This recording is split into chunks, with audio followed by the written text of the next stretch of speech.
दादी नानी की कहानियां तो हर कोई सुनाता है, लेकिन अब दौर बदल गया है। अब राजनीतिक दौर चल रहा है। अब कहानियां भी कहानी नहीं तंज होते जा रहे हैं। और इस तरीके की कहानी सुना रहे हैं उत्तर प्रदेश के मुख्यमंत्री योगी आदित्यनाथ और समाजवादी पार्टी के अध्यक्ष अखिलेश यादव के बीच आजकल तंज कसने की भाषा ही चल रही है। कभी अखिलेश योगी के बारे में कुछ कहते हैं तो कभी योगी अखिलेश के।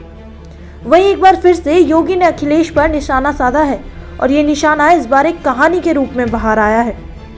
मुख्यमंत्री ने कहा, ये वही प्रदेश है जहां पिछले 5 साल से कोई दंगा नहीं हुआ। एक बार आप भी सुनिए योगी आदित्यनाथ की ये तंज भरी कहानी।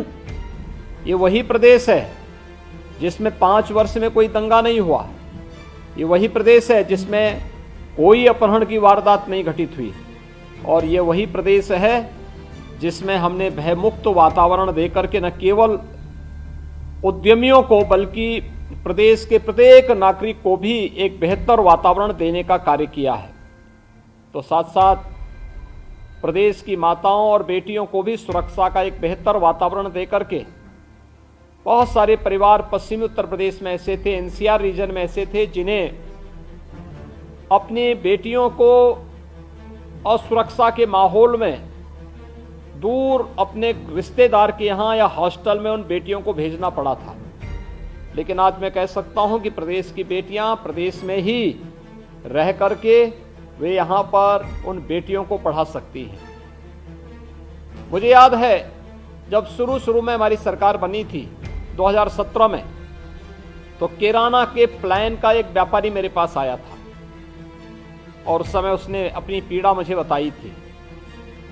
मैंने उन्हें फिर इस बात का उस समय आग्रह किया था कि आप वापस आइए, आपके को हम बेहतर सुरक्षा देंगे। उन्हें विश्वास नहीं होता था। मुझे प्रसन्नता है कि मेरी बात को बाद में उन्हें विश्वास हुआ जब हमारी सरकार की कार्य पद्धति को उन्होंने देखा। वो उद्यमी वापस किराना में आए। अभी 3 माह पहले मैं स्वयं किराना गया था। मुझे प्रसन्नता है कि उसी किराना में जहां पलायन हो रहा था वहां फिर से उद्यम वापस फिर से फल फूल रहा है। पेट्रोल पंप लग रहे हैं, बड़े बड़े मॉल बन रहे हैं। और मैं उस परिवार में मिलने के लिए गया था। मैंने इस परिवार से पूछा था, मैंने कहा आज आपको कोई दिक्कत तो नहीं? उन्होंने कहा नहीं।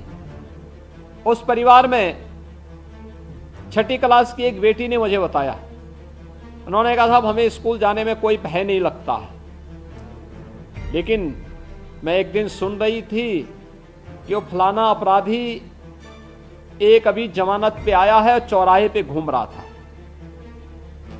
तो मैंने वहां के पुलिस प्रशासन से पूछा, मैंने कहा भी आखिर ये अपराधी कैसे बाहर घूम रहा है? आपने देखा होगा अगले दिन ही उस अपराधी ने अपनी बेल को कैंसिल करा करके वापस जेल में चला गया और परसों ही उसे आजीवन कारावास की सजा भी हुई है। यानी न केवल हम लोगों ने अपराधियों के मन में एक भय पैदा किया, बल्कि इन अपराधियों के कृत्यों को भी प्रोसिक्यूशन को तेज कराते हुए उन्हें समय पे सजा दिलाने का कार्य भी किया है।